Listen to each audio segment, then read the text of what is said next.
강혜신의 오늘의 미국.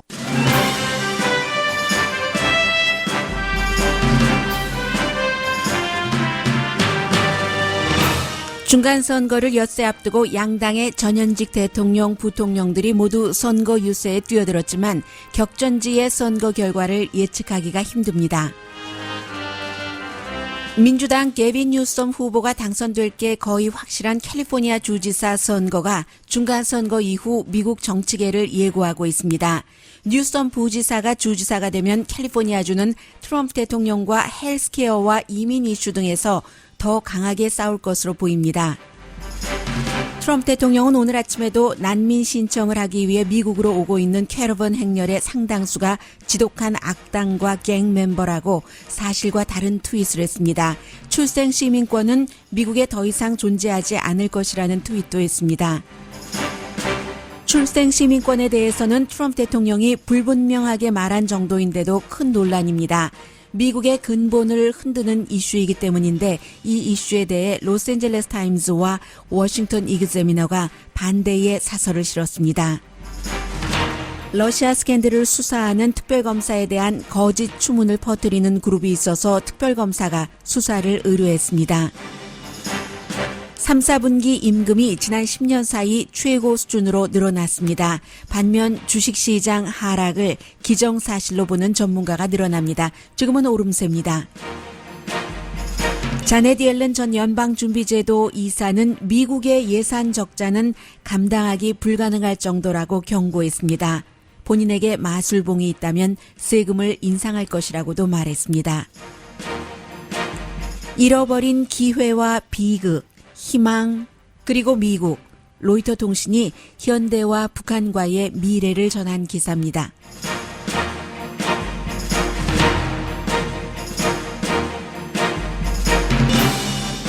여러분 안녕하십니까? 오늘의 미국 강예신입니다.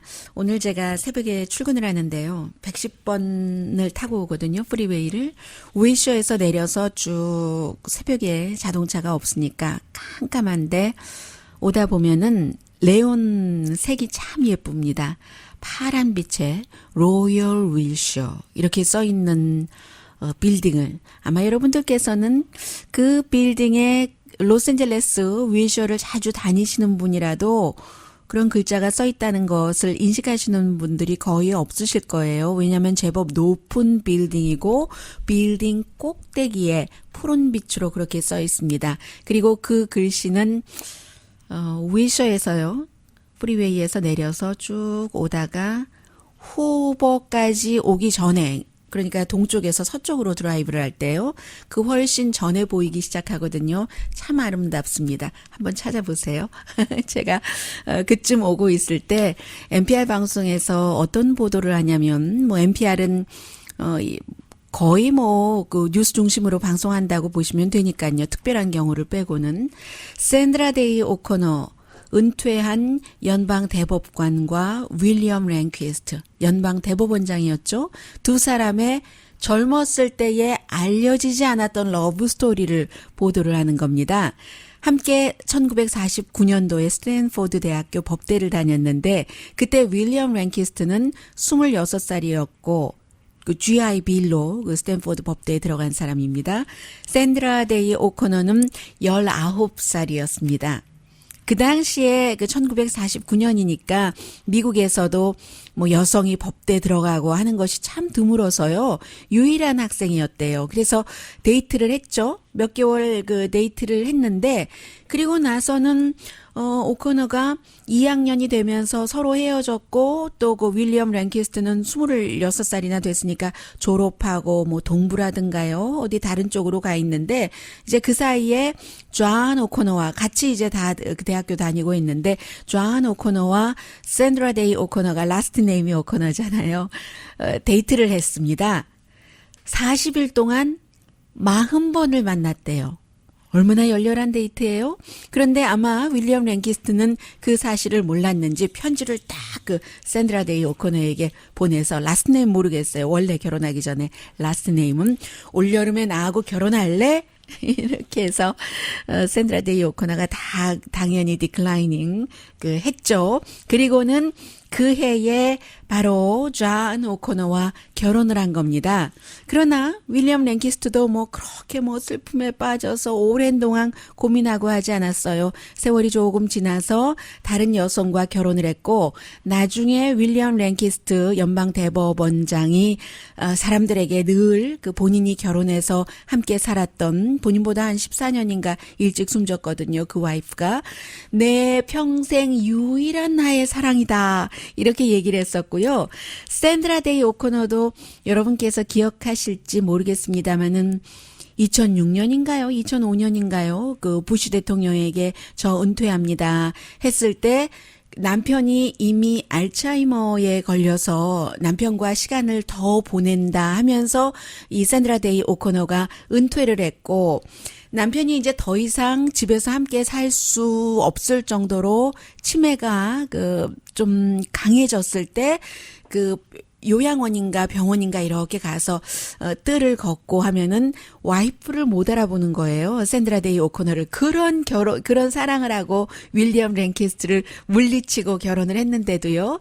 그런데 그 알츠하이머 치매 병원에서 다른 여성과 데이트를 하는 거예요. 그 본인의 남편이. 그래도 이제 샌드라 데이 오코너가 어느 정도 아주 씁쓸하기도 하고, 그렇지, 지금 내 남편이 많은 젊었을 때의 기억 같은 것을 잃어가지만 또 다른 여성과 데이트를 하는 게 그게 더 좋지 않아? 이렇게 생각하면서 허스번을 방문했었던 이 샌드라 데이 오코너잖아요. 그런데 오늘 NPR 방송에서는 윌리엄 랭키스트와의 그 관계만 얘기를 했는데, 물론 샌드라 데이 오코너의 가족들도 윌리엄 랭키스트와 잠깐 데이트를 했었던 것은 알았지만 윌리엄 랭키스트 연방 대법원장이 샌드라 데이 오코너에게 그 당시에 청혼까지 했다는 사실은 아무도 몰랐대요. 그래서 그 샌드라 데이 오코너의 아들이 인터뷰를 했는데 그 사실까지는 몰랐다고요. 이번에 자서전을 이제 다른 사람이 대신 썼거든요. 에반 토마스라는 사람이 이제 뭔가를 편지 같은 것을 다 발견을 했는가 보죠. 그래서 썼는데 참 여러 가지가 느껴지는 게요. 윌리엄 랭키스트와 샌드라 데이 오코너 이 두 부부가 그 이후에도 애리조나 이쪽에 함께 오래 살기도 했고 친했어요. 수십 년 동안 우정은 계속 가지고 가서 연방 대법원에서 함께 일하기도 하고 부부끼리 만나서 지내기도 하고 무엇보다도 윌리엄 랭키스트가 샌드라 데이 오코너가 미국에서 최초의 여성 대법관이 된 사람입니다. 이 최초의 여성 대법관이 되도록 윌리엄 랭키스트가 자신의 청혼을 거부를 한 이 샌드라 데이 오코너를 로널드 레이건 대통령 때 추천을 했었던 그런 스토리예요. 그래서 제가 이제 이 내용을 쭉 들으면서 나중에 NPR 방송이 중간중간 브릿지 음악이 굉장히 아름답잖아요. 아름답고 딱 맞죠. 뉴스와 적절하게 그렇게 스페셜하게 음악을 편곡을 하는데 그런 피아노 음악이 딴따단딴 딱 나오는데 밤하늘이 더 아름다워 보였습니다. 제가 오늘 이 말씀을 드리는 이유는요. 사실은 뉴스를 하고 사람이 살아간다는 게 이런 감정적인 움직임, 작은 것 같지만 사람과 사람 사이에 어떠한 것, 이런 것들을 많이 전해드리고 싶은데 요즘 그럴 틈이 없는 거예요. 전혀 없는 거예요. 해서 지금 거의 8분, 헤드라인 빼면은 7분 정도를 제가 이 말씀을 드린 것 같은데 3분 정도로 예정을 하다가 이렇게 길어지기는 했습니다만 저도 그 시절이 그립습니다. 요즘 많은 분들이 뉴스를 들으시면서 너무 팽팽하다, 미국이 야박하다 그런 얘기를 하시고 저 스스로도 많이 느끼고 있습니다만 샌드라 데이 오코너와 윌리엄 랭키스트는 잠깐이고 다시 저도 뉴스로 돌아갑니다. 엿새 남았어요. 그래서 트럼프 대통령이 아침부터 열심히 트윗을 하고 지금부터 8개 주를 선거 전날까지 11번 캠페인을 합니다. 하원 선거에 별로 신경 쓰지 않는 것 같아요. 거의 상원과 주지사 선거에 신경을 쓰고 있고, 당연히 이제 미국에서는 지난주에 발생한 파이프밤, 오바마부터 카멜라 해리스까지의 전달되려고 했었던 그 사건, 트럼프 대통령의 지지자가 지금 용의자로 법원에 이미 한 번은 출두를 했었죠. 그 이후에 유대교 사원에서의 총격 사건, 켄터키 주에서의 백인이 흑인을 살해한 사건, 이런 모든 혐오 범죄, 증오 범죄, 당과 당이 달라서 이념에 따른 그런 범죄, 어느 당의 이득일까?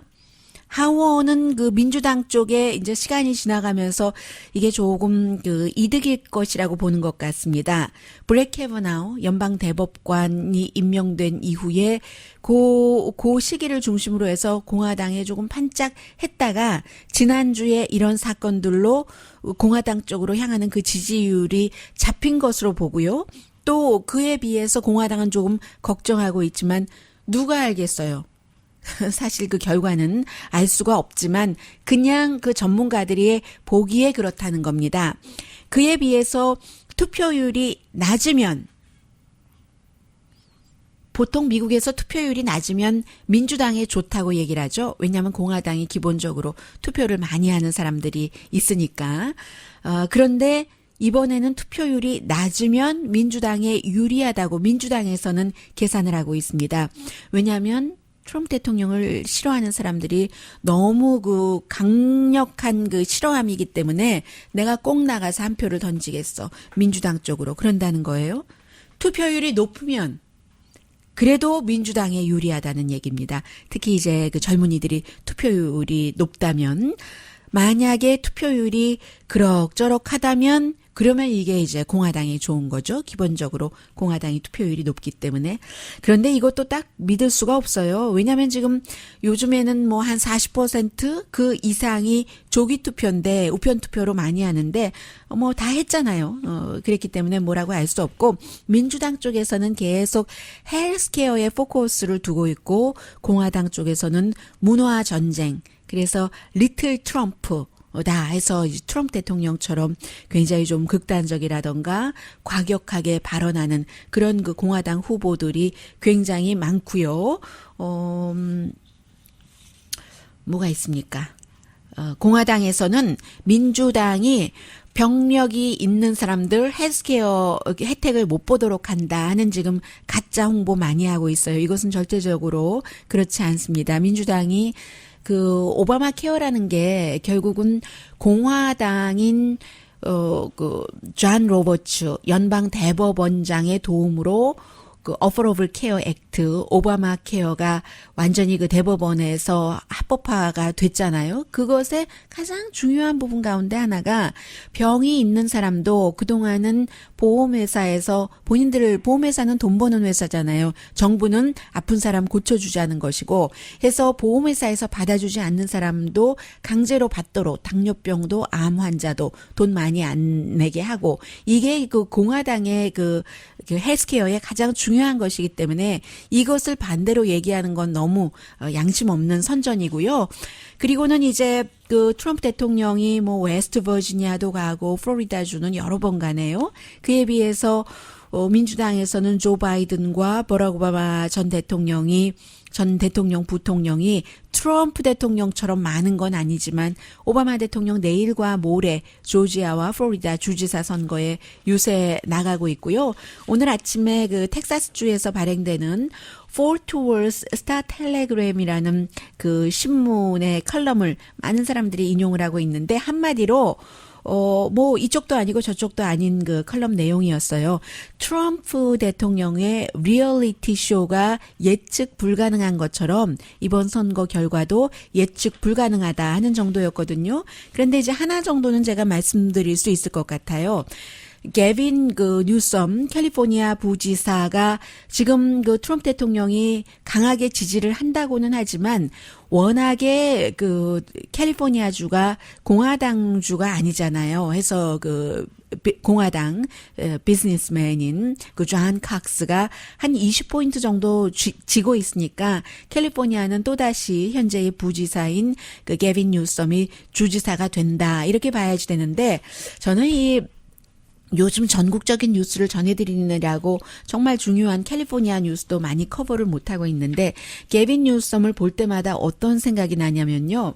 개인적으로 그것도 이제 그 또 트럼프 대통령 가문과 게빈 뉴섬이 그 싸우게 될 때 항상 연결이 되는데 게빈 뉴섬이라는 사람도 지난번에 선거할 때도 개인적인 부분에 있어서는 공화당에서 마이너스 나는 점이 많죠. 왜냐하면 본인의 그 부비서실장이었던가요?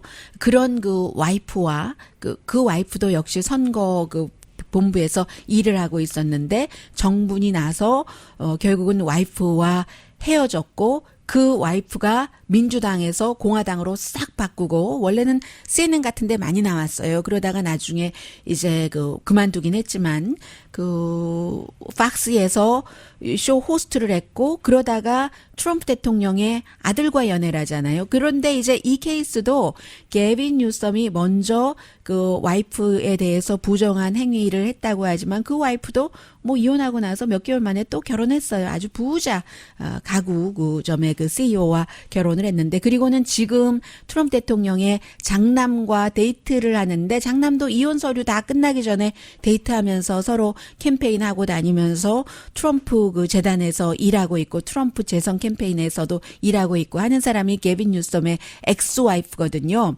이 엑스와이프도 지금 2번 이혼을 했어요.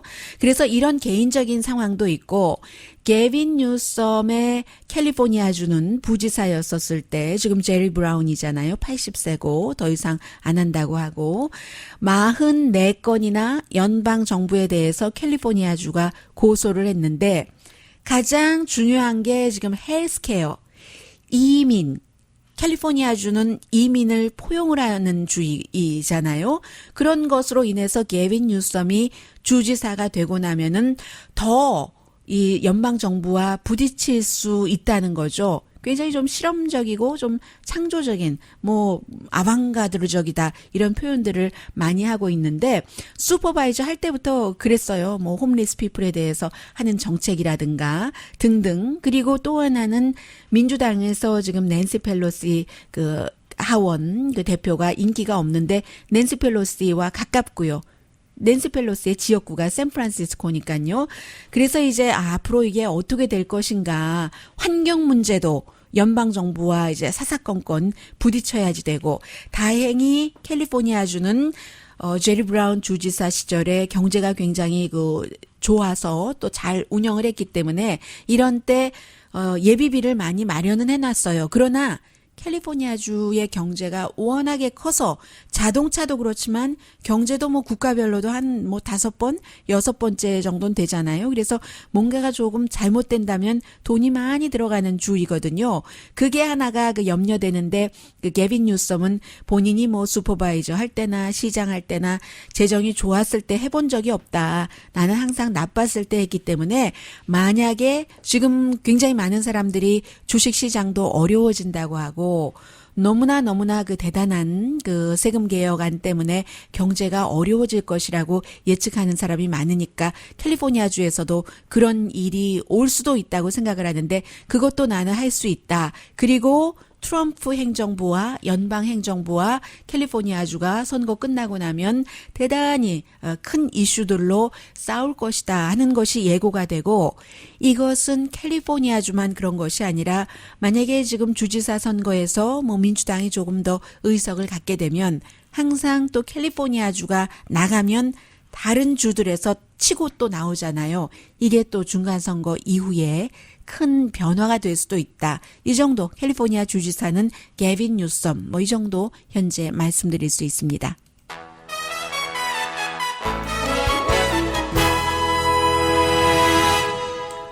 오늘의 미국은 전문가가 추천하는 이민법, 가정법 전문 재인정 종합법률 사무소. 편한 마음으로 맡기면 모든 치아 문제를 해결하는 아로마 센터 2층의 종합치과 이편한 치과. 명품 하나가 생활을 바꿉니다. 로랜드, 서버 호스팅, 코로케이션, 글로벌 디도스 보안 서비스는 VLAN24가 최고입니다. VLAN24.com. 자동차 에어컨 점검과 수리 최저 가격을 보장하는 금호 타이어 전문 부에나팍의 타이어스 포유 공동폰입니다. 잠시 뒤에 어제 제가 말씀드렸던 그 부분 중에서 출생 시민권에 대해서 조금 더 그 자세히 그러나 뭐 너무 자세히는 아니게 말씀드릴 필요가 있겠는데 그게 트럼프 대통령이 행정명령을 할지 안 할지 모르지만 본인 자신도 지금 애매모호하게 얘기를 하고 그것은 굉장히 미국의 이상 미국이라는 나라의 아이덴티티와 연관되는 문제거든요. 뭐 기회가 있으니까 잠시 뒤에 한번 여러분들과 저 혼자 방송하는 것 같지만 의견을 나눠보죠. 라디오 서울 방송 오늘의 미국 듣고 계십니다. 네, 이제 미국은 완전히 지금 선거 무드로 들어갔어요. 네, 뭐 선거철이니까는요. 오늘 아침에 트럼프 대통령이 요즘에는 선거 캠페인에 가고 그리고 트윗하고 팍스뉴스 보고 거의 이제 다른 중요한 일은 안 한다는 게 백악관 쪽에서 새어 나오는 얘기들입니다. 그래서 오늘 아침에도 뭐 굉장히 여러 가지 트윗을 했는데요. 적어 놓고 어디 갔죠? 잠깐 커머셜 나가는 동안에 제가 섞어 놓은 것 같아요, 기사를. 그런데 뭐 기억나는 대로 하죠, 뭐. 네. 일단 기본적으로 어제 피츠버그를 방문을 했어요. 트럼프 대통령이. 유대교 사원의 이름이 나무의 생명이었던가요? 생명의 나무였던가요? Tree of Life였겠죠? Tree of Life에 가서 이제 세 분 장례식 치르고 뭐 가족들 만나고 했는데 그때 좀 시위가 있었습니다. 뭐 큰 마을은 아니지만 수백 명 이상이 시위를 하고 그 시위야 뭐 당연히 이런 얘기였었죠. 대통령이 너무 험한 말 하지 말아라. 그리고 이제 KKK단 뭐 좋은 사람이라 이런 말 하지 말아라. 뭐 이런 얘기를 했어요. 그래서 당연히 뭐 뉴욕타임즈를 포함해서 많은 뉴스들이 사진과 함께 보도를 했죠. 이런 내용이 있었다. 유대계 커뮤니티 안에서도 지금 아직까지 오늘도 또 11분이니까 장례식을 치르고 해야 되는데 그런 때는 가족들의 슬픔과 마지막 바이 할 때에 사랑에 포커스를 두도록 대통령이 오지 말았으면 좋겠다는 사람도 있고 또 일부는 이건 아니다. 이렇게 활용하지 말아라 선거에 이런 사람도 있고 그러니까는 이제 대통령이 공화당 또 민주당도 중진 의원들과 함께 가자고 하니까 다 저희는 뭐 안 가겠습니다. 뭐 이래저래 사정을 댔겠죠. 그랬는데 어쨌든 이 같은 시위도 있었다는 보도에 대해서 대통령이 트윗을 했습니다. 페이크 뉴스다. 시위는 무슨 시위? 내가 얼마나 따뜻한 대우를 받았는데 멜라니아와 내가 어제 대단히 웜한 웰컴 우리가 얼마나 존중을 받았는데 하는 트윗을 했습니다. 사실 이런 내용을 이 시간도 없는 뉴스 시간에 전해드린다는 게 참 좌절도 때로는 느끼거든요. 이런 것을 뉴스라고 전해드려야지 되는가 하는데 뉴스가 될 수밖에 없는 게 비극적인 사건 현장에 대통령이 갔다 하면은 뭐 가족들과 어떤 얘기가 있어야지 되고 희생자 뭐 가족들에게 조의를 표하고 뭐 이런 얘기가 있어야지 되는데 앞뒤 다 잘라내고 페이크 뉴스다. 내가 아주 따뜻한 대우를 받았다. 그런데 이제 이런 것들을 좋아해요. 트럼프 대통령 지지자들이. 그래서 오늘도 어제 말씀드렸던 우선 캐러반을 말씀을 드리자면 지금 남미에서 캐러반들이 난민 신청자들이 그게 이제 국경 없는 사람들이라는 스페니쉬로 그런 조직이 쭉 매년 해오고 있던 거잖아요. 뭐 2000 몇 년부터. 그래서 지금 한 2달 걸린답니다. 미국에 도착하려면. 그 사람들이 오는데 그 사람들이 굉장한 범죄 집단이고 갱 멤버들이다. 그런데 트럭에 이렇게 타고 있는 거 보면 햇볕에 얼굴이 그을린 사람, 뭐 임산부도 있고 어린이도 있고 정말 부유한 사람들은 아니에요. 미국이나 멕시코에서 난민을 신청한다고 오는. 그런데 이제 대통령이 그렇게 얘기를 하면 지금 대통령의 지지 기반은 반이민 성향이고 하니까 굉장히 좋아하고요. 그러한 것들 자체도. 그리고 이제 또 하나가 어제 말씀드렸던 이 부분이 좀 확실하게 되지 않은 부분 가운데 하나인데, 분명히 대통령이 엑시오스와의 인터뷰에서 또 그 엑시오스가 기사로 쓸 때는 시민권이 아닌 사람의 아이들, 베이비들, baby of non citizen and 그리고 그 불법 체류자라고도 하지 않고 서류 미비자라고도 하지 않았습니다. unauthorized immigrant의 베이비들. 이게 이제 바로 앵커 베이비를 말하는 거겠죠. 그래서 이제 앵커 베이비와 보통 이제 대통령이 어떤 장점에 의해서 이민을 해야지 되고 이런 가족 이민 같은 것을 싫어하잖아요. 그래서 분명히 그 기사 자체는 시민권자가 아닌 사람의 아이도 미국에서 태어났다는 이유만으로 시민권자가 될 수 없다. 그래서 제가 이제 그것을 영주권자도 그럼 거기에 포함될 수 있다라고 말씀을 드렸고요. 그 부분에 대해서 지금 확실하지가 않아요. 그러니까 대통령이 확실하지 않게 말하니까 언론들도 기본적으로는 앵커 베이비를 그렇게 얘기를 하는 것이고, 그러나 분명히 non-citizen의 베이비도 시민권을 이 땅에서 태어났다고 받아줘서는 안 된다. 이 부분에 대해서도 오늘 아침에 대통령이 다시 트윗을 했습니다. 그렇게 할 것이다. 그 헌법 관련 없다. 그렇게 할 것이다. 라고 얘기를 했고, 어제 엑시오스의 보도 이후에 백악관의 법률 자문도 대통령에게 경고를 했다고 하네요. 이게 이제 birthright citizenship이잖아요. 행정명령으로 하겠다고 하는 거. 대통령이 그럴 권리가 없습니다. 그러니까 엑시오스 기자가 좀 말 많이 알고 있으니까 그 자문들과 의논해봤습니까? 하니까 어제 잠시 여러분들께서 들으신 내용이에요. 당연하다. 내가 논의했다. 의회 동의 필요 없다라고 얘기를 했잖아요.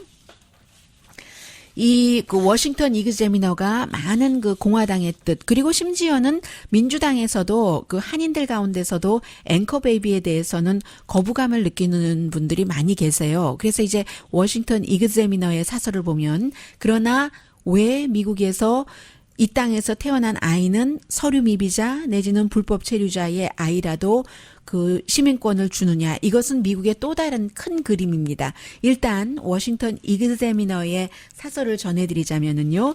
트럼프 대통령의 계획이 미스터리다. 맞아요. 워싱턴 이그제미너는 트럼프 대통령을 굉장히 강하게 늘 지지하는 신문이거든요. 워싱턴 포스트와 다릅니다. 그리고 워싱턴 타임스도 또 트럼프 대통령을 지지하고요. 워싱턴 이그제미너가 대통령이 말한 건 사실 미스테리다라고 얘기를 하면서, 그런데 공화당 폴 라이언 하원 의장이 지금 물러나니까 조금 요즘 본인의 색깔을 얘기를 하고 있어요. 대통령이 그건 아니다. 헌법이 있는데 그럴 수가 있느냐라고 얘기를 하는데, 워싱턴 이그제미너는 여론을 알면은 그렇게 대통령이 말이 옳다는 것을 알 것이다. 그런데 대통령이 미스터리하게 얘기를 했으니까 워싱턴 이그제미너가 조금 클리어하게 말을 하는데, 원하는 것을요. 워싱턴 이그제미너의 입장에서 불법 이민자 자녀는 안 된다.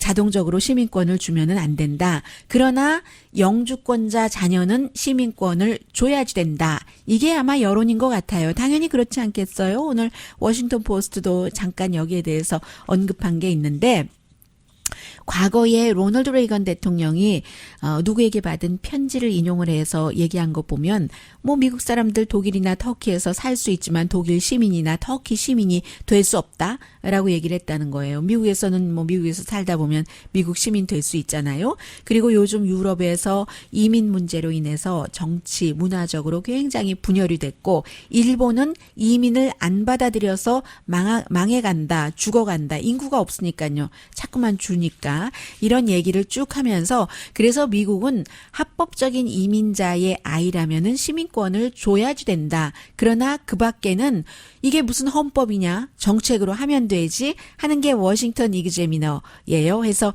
관광 비자나 학생 비자로 와서 미국 아이를 여기서 낳았다고 해서 그 아이에게 미국 시민권을 줘서는 안 된다. 당연히 원정 출산은 안 되고, 이런 얘기를 했고요. 그에 비해서 로스앤젤레스 타임즈는 그건 정말로 되지도 않은 일일 뿐더러 정치적인 술수다. 아주 그 대통령을 지지하는 이민을 싫어하는 사람들을 만족시키기 위한 거다. 얼마나 진지하게 그런 얘기를 했는지 알 수가 없다. 반이민 그런 사람들의 기본적인 표를 다음 주 선거에서 받고 나면 던져버릴지도 몰라. 아니야, 아닐 수도 있어. 그 예루살렘에도 그 대사관 그 만들었으니까는요. 임시지만 아니라면 정말로 미국에서 태어난 사람들에게 전부 시민권을 주지 않는다면 그 범위가 어떻게 될지는 나중에 또 대통령이 밝히겠죠. 만약에 시행을 한다면 행정명령으로. 그렇게 행정명령을 한다면 큰 실수가 된다. 위헌이기도 하고 원칙이 이건 아닌 거다.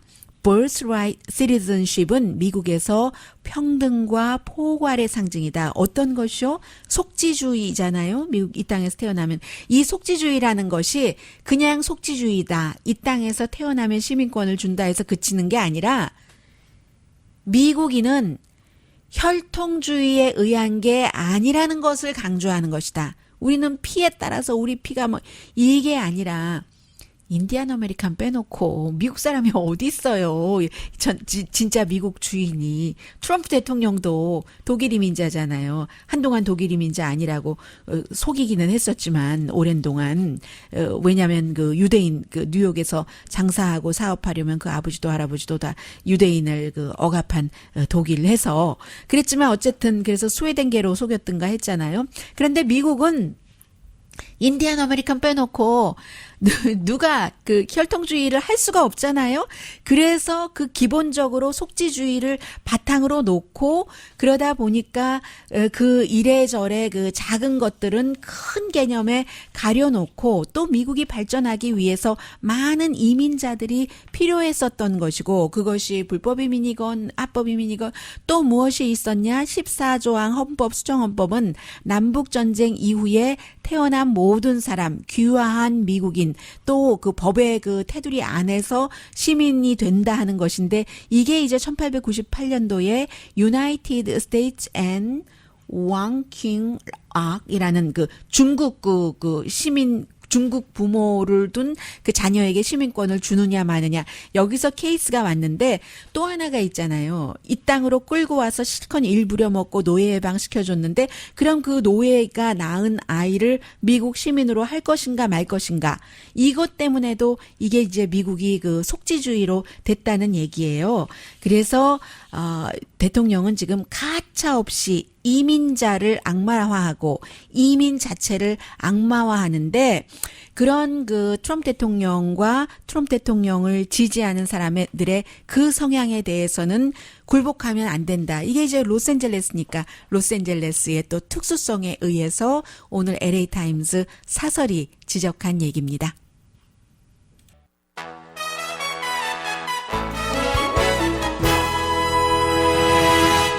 라디오 서울 방송 오늘의 미국 듣고 계십니다. 자넷 옐런 전 연방준비제도 이사가 예산 적자가 지탱할 수 있는 수준이 아니라고 어제 경고를 했습니다. 그 CNBC의 그 스티브 리스먼과 인터뷰에서 얘기를 했는데 워싱턴 DC에서 어제 그 찰스 스왑 그 컨퍼런스가 있었거든요. 이제 연방준비제도 이사 자리를 내놓고 이제 여러 군데 가서 뭐 전망을 하는 거죠. 그래서 더 나빠질 것이다. 예산 적자는. 또 게다 대고 베이비 부모들이 더 많이 그 은퇴를 하고 나면 은퇴연금 있잖아요. 헬스케어 비용들도 늘어날 테고 해서 지금 2018년도에 연방 적자가 7,700 뭐 몇십억 달러예요. 뭐 거의 7,800억 달러 정도 되는데 이게 적자 자체로는 17%가 늘어난 거거든요. 기업 세금을 35%에서 21%로 하고 나니까 들어오는 그 수입이 줄어들 수밖에 없잖아요. 그래서 이제 뿐만이 아니라 빚도 굉장히 많이 늘어나서 빚은 뭐 얼만큼 늘어났다고 하던가요? 빚은 더 많이 늘어났어요. 보니까 돈을 빌린 게 올해 1조 4,500억 달러를 빌려서 2017년보다 2배 더 그 빌렸다고 하거든요. 그러니까 적자는 적자고 연방에서 돈을 빌려다가 쓰는 것은 그 정도라는 겁니다. 그래서 자넷 옐런 연방준비제도 전 그 이사가 내게 만약에 마술봉이 있다면 내가 지금 그 세금을 올리겠다. 그리고 이제 어떤 그 은퇴연금 같은 것을 좀 조정하겠다라고 얘기를 했거든요. 더군다나 이제 관세 같은 것 이것도 지금 어떻게 될지 모른다는 얘기들을 굉장히 많이 하고 있습니다. 오늘 뭐 주식시장 괜찮은데요. 어제도 흔들렸었고 요즘 계속 흔들리는 모습을 많이 보여주니까요. 그에 대해서도 트럼프 대통령이 뭐 트위터 정치를 하니까 그 트위터를 말씀을 드리겠습니다. 투자가들이 민주당이 하원 다수당이 될까 걱정을 해서 그 심정이 반영되는 게 그 주식시장이 마이너스가 나면은 그때마다 그런 이유라는 거예요. 그러나 이제 전문가들은 세금 감면을 시작했을 때부터 예상했었던 일이죠. 뭐 게다 대고 뭐 이자율도 인상되죠. 무역 전쟁 있고 기업의 이윤이 10년째 확장이 되는데도 불구하고 그러면 뭐 합니까? 뭐 거의 뭐 35%에서 21%까지 내렸으니까 세금이 줄어드니까 게다 대고 또 어제도 많이 흔들렸었던 때가 이렇게 보니까 그 대통령이 그 중국의 모든 상품에 대해서 12월 달에 뭐 관세를 부과하겠다 하니까는 이게 또 마구 흔들렸었어요. 현대에 대해서 로이터 통신이 보도를 하는데 잃어버린 기회, 비극, 뭐 한국 분들 많이 알고 계시는 내용이에요. 2003년도 현대가 뭐 개성공단 뭐 등등 또 뭐 금강산 관광 뭐 이렇게 그때는 2003년도는 개성공단 뭐 여러 가지 그 중요한 일 오픈하기 전에 CEO가 자살했었죠. 조사받다가 북한에 뭐 비밀 자금 5천만 달러 줬다고 비즈니스 말하자면 뭐 권리금 쪼로 검찰 조사 받다가 정주영 씨 아들 정몽원 씨 그래서 이제 그 본사에서 투신했고 숨진 뒤에 이제 기소가 중지됐었죠. 5년 뒤에는 그 관광지가 또 문을 닫았고 남한 관광객을 북한에서 이제 살해하고 해서요. 그 뒤에 지금은 그 서울과 북한이 뭐를 좀 이렇게 저렇게 해보려고 하고 하는데 국제 제재 때문에 뭐 투자가 가능할까? 뭐 이런 생각들. 정주영 회장이 뭐 북한이 농부의 아들이라서 뭐 소떼 끌고 가고 여러분 다 기억하시잖아요. 그래서 현대의 아산이라는 그 북한의 그 아산이라는 그 이름이 있는 거잖아요. 그래서 현대에서는 지금 현대뿐 아니라 한국 다른 회사들을 위해서도 우리가 북한과 사업을 할 수 있다면 밀물과 썰물이 그동안 몇 번 있었으니까요. 삼성이나 뭐 롯데 같은 경우는 작은 투자를 했기 때문에 뭐 노스코리아에서 전에 그 김정일 그 위원장이 그랬잖아요. 현대와의 첫사랑 뭐 이런 얘기까지도 했는데 이런 분위기를 문재인 대통령 정책에는 맞아 떨어지지만 워싱턴이 좋아하지 않는다는 거죠. 그래서 이제 이것이 문제로다라고 얘기를 하고 있고요. 그때가 제가 오늘 로이터 통신 보고 다시 기억을 했네요. 정주영 회장 소떼 이게 1998년도였네요. 아무튼 지금 현정은 그 회장이 남편을 이어서 쭉 관리하다가 9월 달에 뭐 여러 기업인들과 같이 방문을 했었는데 장애가 있지만 그러나 우리는 희망이 있다. 그러니까 지금 남한과 북한과의 경제 협력 이런 거는 결국은 그 한미 동맹으로도 보여지고 이것이 속도가 어떻게 되는가 움직이는 이런 모습을 경제와 연관해서는 미국에서도 현대를 제일 먼저 보고 있는 거죠.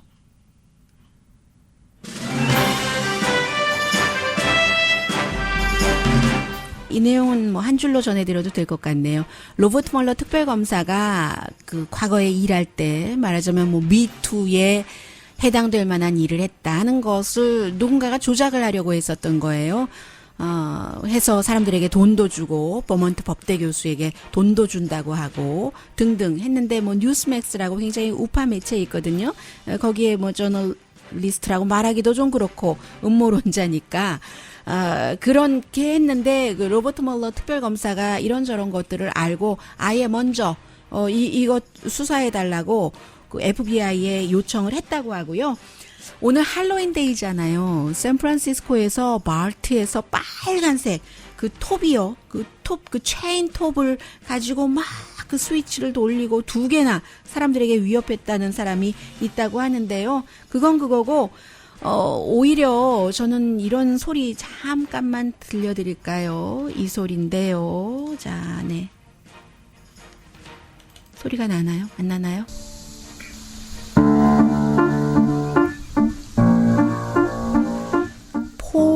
마르튼이라는 피아니스트가 나이가 들어서 앞도 못 보는 코끼리를 위해서 피아노를 치는 건데요. 그랬더니 그 코끼리가 이렇게 와서 피아노를 감상하는 거예요. 바하부터 슈만, 뭐 드뷔시, 슈베르트 전부요. 강희신이었습니다.